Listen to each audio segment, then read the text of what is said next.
ซึ่งเมื่อไม่ได้เห็นหัวหน้าพรรคประชาธิปัตย์เดินทางไปร่วมพิธีที่ทำเนียบรัฐบาลในวันนี้อาจจะเกิดคำถามตามมานะคะว่าแล้วการตกลงเจรจาตำแหน่งของรัฐมนตรีถือว่าลงตัวแล้วหรือยังโดยเฉพาะเมื่อพรรคพลังประชารัฐยืนยันว่าจะสามารถลงตัวได้ในเร็วๆนี้เริ่มมีกระแสคาดการณ์ค่ะว่าก็คงจะมีแต่พรรคแกนนำเท่านั้นที่จะได้ครองตำแหน่งทางด้านความมั่นคงไปทั้งหมดติดตามจากรายงานค่ะเป็นกระแสข้ามสัปดาห์จนเกิดวิวาทะระหว่างแกนนำ2 พรรคการเมืองล่าสุดคลื่นลมเริ่มสงบเผยให้เห็นทิศทางพรรคร่วมรัฐบาลที่ชัดเจนมากขึ้น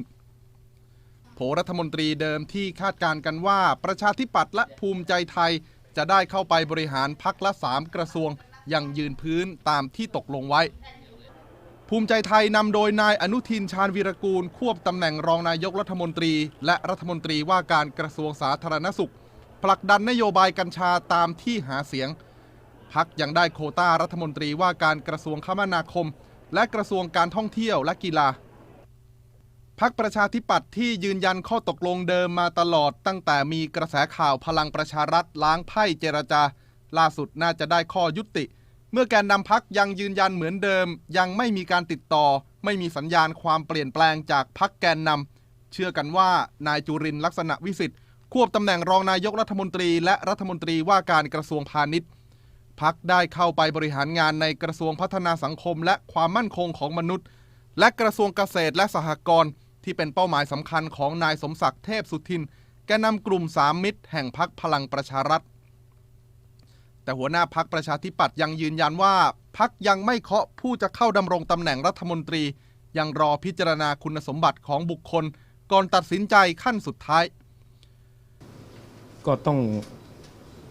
เริ่มต้นในการพิจารณาคุณสมบัติแล้วก็บุคคลที่เข้าข่ายแล้วก็ที่ประชุมกรรมการบริหารพรรคและที่ประชุมสส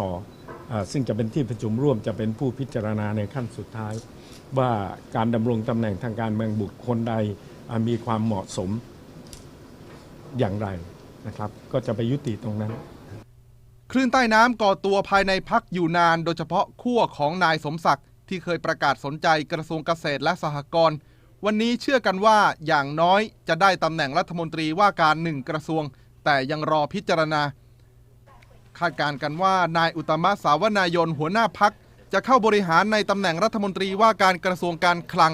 นายณัฐพลทีพสุวรรณรับตำแหน่งกระทรวงพลังงานและนายสนธิรัตน์สนธิจิระวงศ์เชื่อว่าจะได้รับตำแหน่งในกระทรวงอุตสาหกรรมพรรคพลังประชารัฐในฐานะแกนนำจัดตั้งรัฐบาลยึดโยงกระทรวงด้านความมั่นคงทั้งหมดทั้งกระทรวงมหาดไทยกระทรวงกลาโหมหลายคนจับจ้องว่าผู้ที่จะเข้าไปนั่งบริหารงานน่าจะเป็นทีมงานเดิมบิ๊กป้อมพลเอกประวิตรวงษ์สุวรรณและบิ๊กป๊อกพลเอกอนุพงษ์เผ่าจินดาสมทบด้วยนายสมคิดจาตุศรีพิทักษ์รองนายกรัฐมนตรีด้านเศรษฐกิจและนายวิษณุเครืองามรองนายกรัฐมนตรีด้านกฎหมาย